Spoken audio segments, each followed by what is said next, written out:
how I deal with heartbreak as a seasoned player.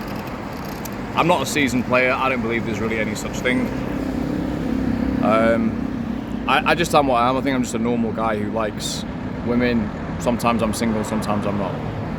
But I'll go after it if I'm single.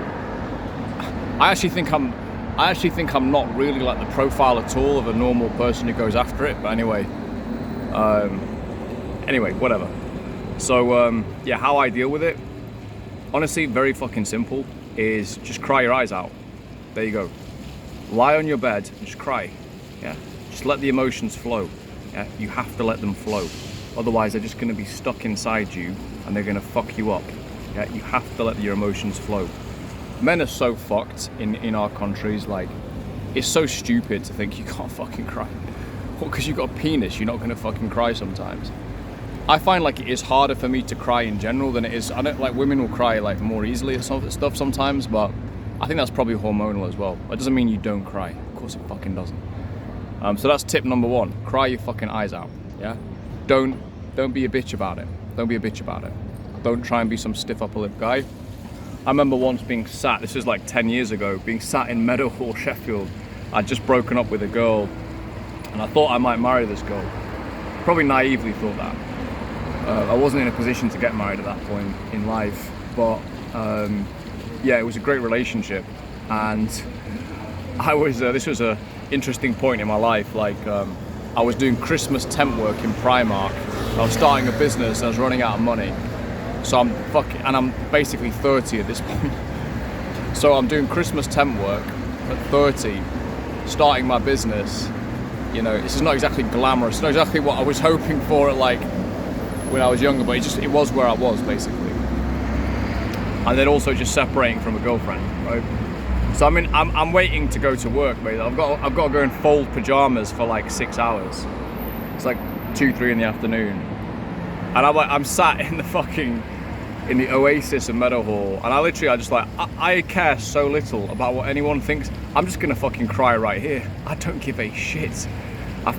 So I did that. I just cried one afternoon, and like, it is what it is, man. It is what it is. It's gonna be painful. It's gonna be painful. I also trained a lot at that time as well. I was lifting a lot, and I was also just leaning on friends, you know.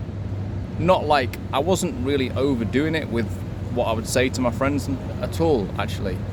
But it was just like, my friends are there, you know, go and spend time with them. So cry, lift, spend time with friends. There you go. And don't try and avoid the pain. Let your heart be ripped to fucking shreds. Let it go. Let it go. It's the only normal way to deal with it. It's the whole point. You have a heart, man. If you're lucky, you have a heart. Yeah. So let it be ripped apart. Anything else I've done? Yeah. I mean, I still think like I should have learned more lessons from. I did learn some, but I should have learned a few more lessons from that. And I think the number one lesson I should have learned from that is, until your life, but that was about 7 or 8 years ago, until your life is fully in the place you want it to be, don't get involved on that level again. And until you're stationary in one place, you know, just don't get involved to that level, because it's going to end in heartbreak. I've just had another heartbreak literally today from a girl I've sort of been seeing since 2021, the last 3 years. And the last 2 years of that, we've been apart. We've been meeting in different countries and stuff. And it's just it's essentially nailing the coffin territory today. And yeah, and again, like full disclosure on this one, she messaged me saying, I can't speak to you anymore. And I said to her, I'm not going to delete your number, because I at least want to keep hold of the fantasy, because we've had this fantasy romance in many ways. It's not probably going to work in life, which I think I didn't want to see it, and I definitely didn't want to see it. And she didn't want to either. And she's actually been the one to be able to see it more than I have. Yeah. So who's the strong one there? You know. I was like, yeah, I'm not deleting your number. Like, I at least want the fantasy for a bit longer. So yeah, but that to get back to my point is that the fact that I'm in this situation today is purely because I got involved when I shouldn't have got involved.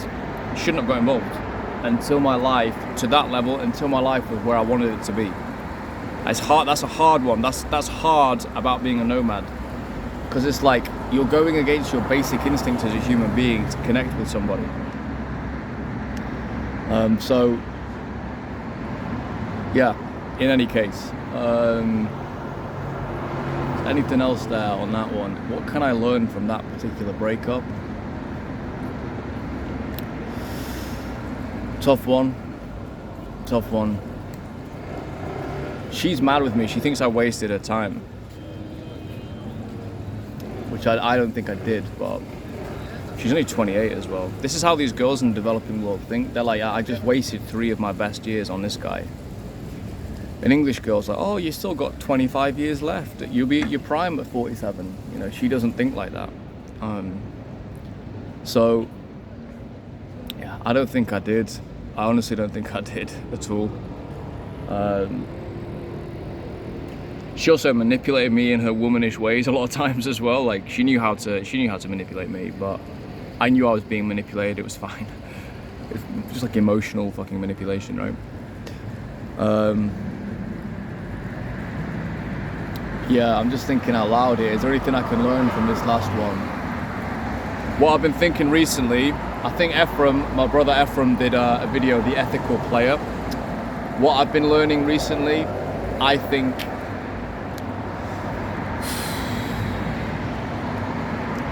it's a tough one, isn't it? I think you either go into it, this is where I'm at now, you either go into it with some kind of an intent to be like, okay, we're at least gonna make this last like as long as it flows for.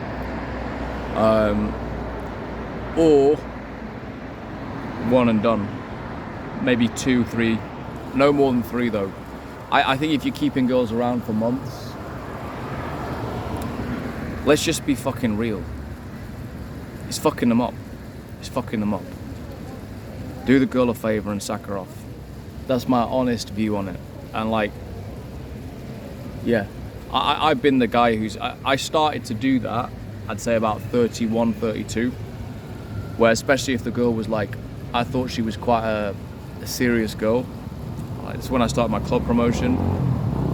There was a girl I was seeing, I was like, look, I'm gonna drag you, if you stay with me, I am gonna drag you through some bullshit. And let me just cut this, like, you're better off, trust me.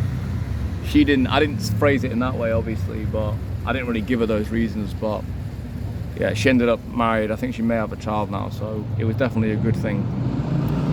But yeah, that's where I'm at now.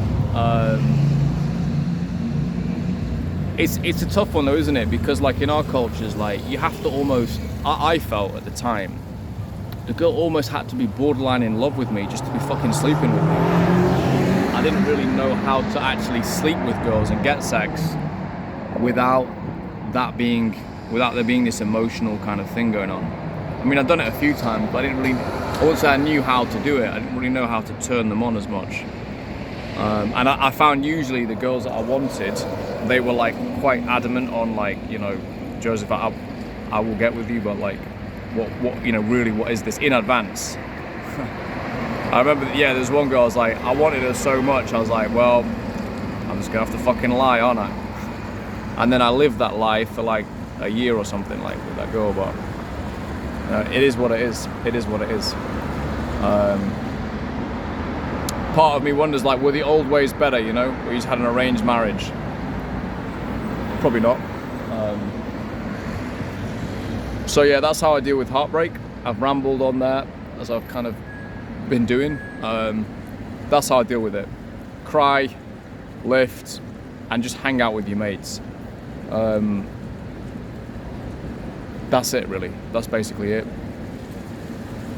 Yeah, that's like normal heartbreak to me. It's not like, there's nothing abusive or anything like that. Just normal heartbreak. It's fine, everyone gets it, it's part of growing up. I think as a guy, as I say, your teens and 20s, you feel it harder. As you get into your 30s, you do still feel it, but it's not as bad. Also, you get more wary as well. You're like, how many more of these do I have in the fucking locker, you know? How many more times? So yeah, you get a bit more wary. So I'll leave things there. I'm still gonna come back with another video. I'm gonna do a walk and talk on the way up. So video number 3 today.